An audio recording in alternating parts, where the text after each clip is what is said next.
এইটো ৰাইজে জয়যুক্ত কৰিছে, বিপুল ভোটতে জয়যুক্ত কৰিছে। কাৰণ এটা মানে ইলেকশ্যনৰ যেটা মানে প্ৰতিযোগিতাপূৰ্ণ প্ৰগ্ৰাম হৈ গ'ল, ইয়াতে জিকাটো খুবেই কষ্টকৰ আছিল।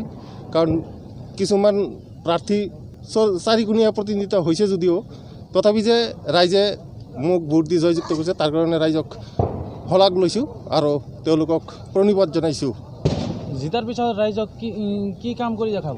জিতাৰ পিছত আমাৰ বিজেপি দলে যিটো নিৰ্বাচনী ইস্তাহাৰ প্ৰকাশ কৰিছে, সেই ইস্তাহাৰ মতে কাম কৰিম আৰু কিছু মোৰ সমষ্টিভিত্তিক নিজাববীয়া কিছুমান কাম আছে, সেইবিলাক কৰিম। মই আশাবাদী আছিলোঁ আগৰ পৰাই, কেতিয়াও চিন্তিত হোৱা নাই। কিন্তু লাষ্ট শেষ মুহূৰ্তত অলপ মানে কণ্টেষ্টটো বেছি হৈছে কাৰণে অলপ চিন্তিত হৈছিলোঁ যদিও কিন্তু মুহূৰ্ততে সেইটো ভাঙি গ'ল আৰু মই জিকাটো একদম নিশ্চিত হৈ গ'ল। প্ৰথম কৰ্তব্য ৰাইজৰ উন্নয়ন কৰা, ৰাস্তা ঘাটৰ পৰা পদূলিকে আৰম্ভ কৰি পকা ঘৰৰ পৰা আৰম্ভ কৰি যিখিনি কাম আছে সেইবিলাকে কৰা প্ৰথম কাম। এক কথাত আপুনি দুৰ্নীতিমুক্ত চৰকাৰৰ বাবদ কাম কৰি যাব?